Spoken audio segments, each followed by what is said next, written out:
Get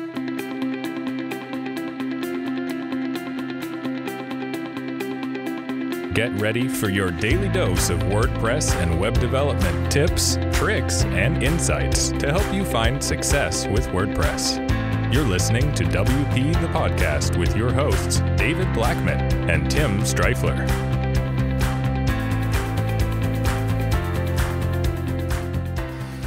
Hey everybody, welcome to another episode of WP the Podcast brought to you by WP Gears. I'm David Blackman. And I'm Tim Streifler. Today we're going to talk about how often you should clean up your website content, and that means pages, posts, blog posts. It is something that is important to do, especially if you're a content marketer and you're producing content once a year, once every 18 months. It's probably a good idea to go in and clean up and optimize your content for search engines so that you can get found more easily and readyable. I don't know why readyable was in my brain, Tim, but readyable.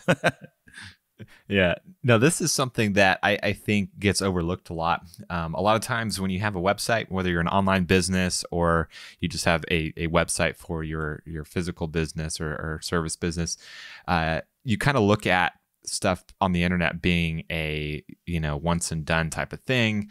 You create your services page, you publish it, you're done, you move on, you create a blog post, you write it, spend a lot of time on it, and then you publish it and done, and then you move on to the next thing. I know that's the case for me.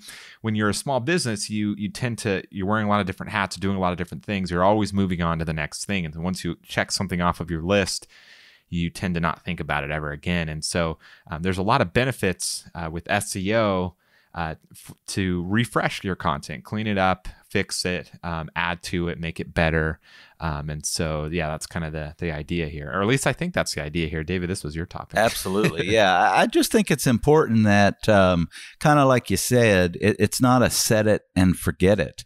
I think that it's important to go back and optimize. Okay. So what do you do once you launch your new web design business and you're ticking along? And I know that it's hard when you're working on clients' projects to think about this kind of stuff. But once it's out there, it's indexed, you want to find out, how are your pages ranking and stuff? How are they stacking up to your competitors in town? Because ultimately, organic traffic to your website can be a very, very beneficial thing for your company in the long run because it can generate leads and clients. So, if someone is searching in your local area for, website designers, you want to find out, how's my services pages ranking? How is my website ranking? And when you go in and take a look at this stuff in analytics and you see how much traffic is coming, where are the entry points to your website and stuff, you're going to start to see,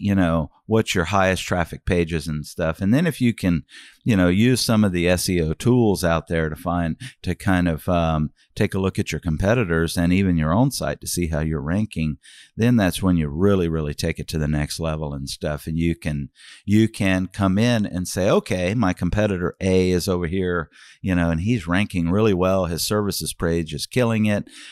He's getting a lot more traffic. He ranks higher for the keyword website designers, for example.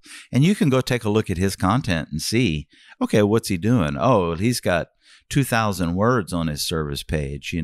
I've only got 500, so let me go ahead and update this page and stuff. And there's just subtle little things that you can do to help your business long term if you do these types of things. And again, when you're in the weeds working on clients' websites, it's hard to think about all these other things that you could be doing to improve your web design business. But you know what? If you do put a plan in place to take a look at these things periodically and try to help and optimize them, they can really help your business in the long run. Definitely. And I think having that mindset of continuous improvement, continuously refining your website. When you're an online business or you're a web design business, and you're a lot of times your website is your storefront. You don't have a physical location, and so that represents you. And so you want to constantly be making it better. Obviously, you don't want to refine it, update it just for the sake of updating it. You want to make sure that you're updating it for a reason. You're making it better. You're adding value. You're making the content more thorough.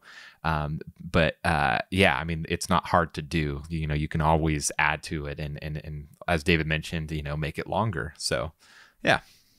Well, tomorrow we've got another great topic for you: why you should clean up your email list. Tim, until tomorrow, we'll see you then. Take care. Bye-bye. We've come to the end of today's episode of WP the Podcast. Join us tomorrow for more daily tips and strategies designed to help you run your WordPress business toward success.